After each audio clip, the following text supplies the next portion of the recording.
on, you guys? Hope you guys are doing well. So today I want to talk about the 50,000 mile review of my 2022 Acura TLX ASPEC. It's been about a year and 8 months since I first purchased this vehicle, and I want to talk about the pros and cons of owning this vehicle. The first thing I do want to mention is the condition of my paint.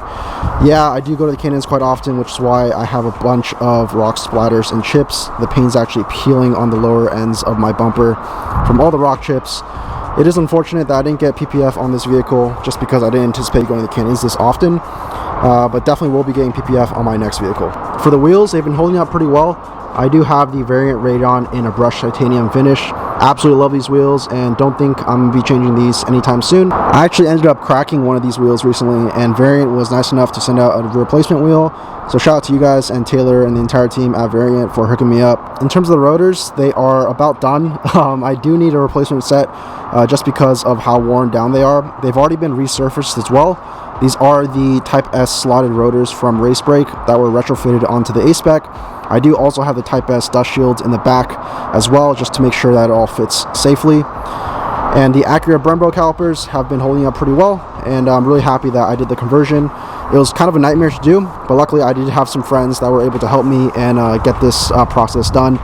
But yeah, 100% 9-day difference when it comes to stopping performance, especially if you are going to drive this car hard, and especially in the canyons. Definitely notice the difference in stopping power. In terms of my ASPEC badges, they are starting to peel. The red is starting to fade a bit, as well as the black on the dark chrome. A couple months ago I was at a car wash and the badges actually fell off, so I had to apply some cement glue to them, and that unfortunately left some residue and was really difficult to get off. In terms of my suspension setup, the iBox springs have been holding up well. I'm really happy with how they turned out and settled. In terms of the ride height, it's about 1.2 inches dropped all the way around. So if you guys are interested for the TLX, they have them available on their website for the Type S and the front wheel drive ASPEC. I do know TN springs, and I believe H&R make some springs or coilover sets for the TLX, Type S, and ASPEC. But I'm really happy with how the iBox came out. They are a little bit stiffer when going through corners and aggressively driving, but do not compromise the overall OEM ride quality. Because this car is lowered on iBox springs, I am scraping when I'm going up driveways on the side, but it is what it is. Honestly, it just makes the car look a lot more aggressive and lower because of the extension of the side skirt. Coming to the rear of the vehicle, not much has really changed. Still have the Type S exhaust and the dark chrome emblems all the way around. I did get my new plate for California. It is Acura with 3 A's at the end. It's pretty funny because this is always a conversation starter whenever we go to car meets, and I always hear people pointing it out. Coming to the engine bay, we do have the prototype HPS intake for the 2.0 liter TLX, and I'm really happy with how this came out. This is still in the prototype phase. There's a box as well with a lid that comes with this intake that's a little bit different from the Type S with the 3.0 liter V6, but this one sounds really, really good, and I'm really happy with how this turned out. We do have in the back there an oil catch can. Technically not supposed to talk about this either, since this is a prototype as well, but HPS is doing some collection for this oil catch can and seeing how this turns out. So all the cables and hoses that they attached, as well as the catch can in the back in red. Otherwise, for performance mods, it's relatively stock. I don't have any tune on it, and I don't plan on tuning this vehicle. If I get a Type S in the near future, then yes, I'll go catless downpipe, primary and secondary, as well as getting a tune for it. But since this is my overall daily, I would like to keep it reliable, and I'm just pretty happy with how it is so far. So that wraps up the exterior of the vehicle. Let's go ahead and hop inside. In terms of the quality of the interior, I'm pretty happy with how it's been so far. However, one complaint I will say is the leather cracking. It's been 50,000 miles and a year and a half of ownership, and it's already starting to crack.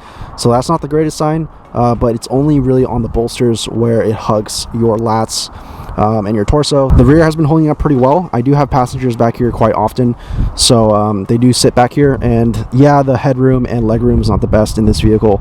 I do wish that Acura kind of allowed a little more legroom and headroom back here, but because of the design of this vehicle, it is a little bit compromised, but it is what it is. Now that we're inside the cabin, I do want to talk about this infotainment system. Yeah, a lot of people do hate on this system because it's still a touchpad display. Fortunately, Acura just refreshed this for the MDX and the Honda Accord, so we'll be getting the new infotainment system in the next year or so. Unfortunately, Acura does lag behind when it comes to the technological department. They're always playing catch up when it comes to the newest tech, but it's just how Honda always operates. Usually things work well, especially the climate control buttons. As you guys can tell, there's no screens here. It's just all buttons for your climate controls, as well as this shifter for your drivetrain. For this shifter, I've had no issues with it. However, people do complain that they don't have a normal gear lever, but it's really not an issue with me. Works pretty well. I've gotten used to it relatively quickly, so not really an issue for me.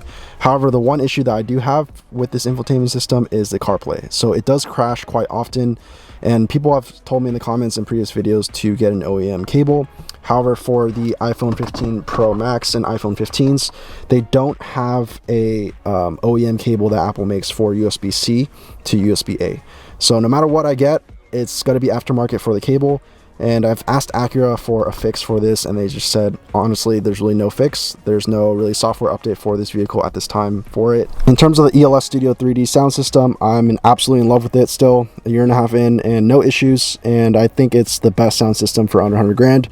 A lot of automotive journalists has compared this to the Bowers & Wilkins as well as the Harman Kardon found in the Mercedes-Benz and BMWs, and say it's on par with that. So I 100% agree. If you guys haven't heard it in person, definitely check it out and you guys won't be disappointed. I also have the OEM carbon fiber trim. That's been holding up excellent. No issues there. It does have the integrated ambient lighting from Acura, which is nice, and I'm glad that Acura offers this as an accessory. I got these for free actually, which is really nice. I did get a swap from a friend, but I do know these are quite pricey. I believe it's $750 for the door trims and the center console, if I'm not mistaken. So it is pricey, but definitely if you can get them for your interior, definitely makes the car look a lot more sporty and aggressive. For my gas efficiency, I've been getting 21.1 miles per gallon combined. Again, this will fluctuate based on your driving habits and your commutes, whether you have highway or city. For me, it's been averaging around 19 to 22, just depends. But yeah, not the most fuel efficient vehicle, unfortunately, even though it is 4-cylinder. So I think that wraps up this video for the 50,000 mile review. Like I said, I'm really happy with how this vehicle has been in the past year and a half. No issues at all whatsoever mechanically. Yes, there is that Apple CarPlay issue, but it's relatively minor. And if you guys are in the market for a reliable, fun daily that's not going to break the bank, 100% look into the Acura TLX ASPEC. Yes, this isn't going to be an Audi S4 or a Lexus IS350 or an M340i. You definitely want to step up to the Type S with the super handling all-wheel drive to get closer to that competitor segment. But for the looks, I think this is a great bang for your buck, and you can definitely find these used on the market for a relatively good deal. That being said, if you guys liked the video, please like, comment, and subscribe. I'll see you guys very soon. Peace.